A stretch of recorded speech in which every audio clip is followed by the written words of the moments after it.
పెసరపప్పుతో కూర ఎప్పుడైనా చేశారా? కుక్కర్‌లో కాకుండా ఇలా విడిగా వండుకుంటే చాలా అంటే చాలా బాగుంటుందండి. ఇంట్లో చూస్తే కూరగాయలు చాలా తక్కువ ఉన్నాయి. ఏవో బీరకాయలు, 2 టమాటోలు, 2 ఉల్లిపాయలు ఉన్నాయన్నమాట. వాటన్నిటిని కలిపి పెసరపప్పుతో ఇలా కూర చేశాను. ఒకసారి మీరు ట్రై చేయండి, చాలా బాగుంటుంది.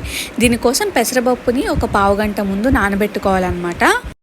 తర్వాత కడాయి తీసుకుని ఆయిల్ వేసి దానిలో కొంచెం జీలకర్ర అలాగే కొంచెం ఆవాలు వేసుకుని చక్కగా ఫ్రై చేసుకోవాలి.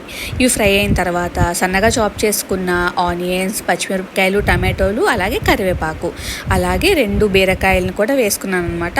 మీ దాంట్లో వెజిటేబుల్స్ ఏముంటే అవి కూడా వేసుకోవచ్చు, బట్ నాకు ఇవి ఉన్నాయి, ఇలా వేసుకున్నాను. సో బీరకాయ పెసరపప్పు కాంబినేషన్ చాలా అంటే చాలా బాగుంటుంది. ఇలా కట్ చేసుకున్న వెజిటేబుల్స్ వేసేసుకుని కుక్ చేసుకోవాలి. చూసారా, ఇలా చక్కగా మొత్తం కుక్ అయిపోయింది. ఇలా కుక్ అయిపోయిన తర్వాత మనం ముందుగా పక్కన పెట్టుకున్నాం కదా నానబెట్టుకుని పెసరపప్పుని, ఆ పెసరపప్పుని వేసేసుకోవాలన్నమాట. వేసేసుకుని చక్కగా ఒకసారి మొత్తం కలుపుకుని దీనిలో సరిపడా ఉప్పు, కారం, పసుపు అలాగే కొంచెం ధనియా పౌడర్ వేసుకుని మళ్ళీ ఒకసారి పెసరపప్పు, ఈ కూరగాయలు అవన్నీ కూడా చక్కగా పట్టేలాగా కారం అంతా కలుపుకొని మూత పెట్టి ఒక 5 నిమిషాలు కుక్ అవనివ్వాలి. ఇలా కుక్ అయిన తర్వాత మూత తీసేసి ఒక గ్లాస్ వాటర్ అనమాట. ఆల్రెడీ మనం పెసరపప్పుని నానబెట్టాం కాబట్టి ఎక్కువ వాటర్ అయితే పట్టదు, తక్కువే పడుతుంది అనమాట. చక్కగా 1 లేదా 1.5 గ్లాస్ వాటర్ పోసేసుకుని మూత పెట్టి ఒక 5 to 10 మినిట్స్ కుక్ చేసుకోవాలి.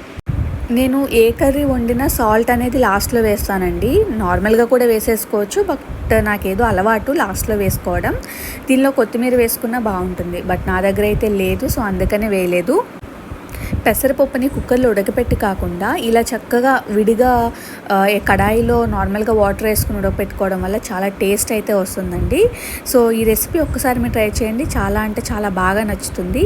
And thank you so much for watching the video. ఈ రెసిపీ కనుక మీకు నచ్చినట్లయితే please subscribe the channel. And thank you so much for watching the video. Thanks for the support.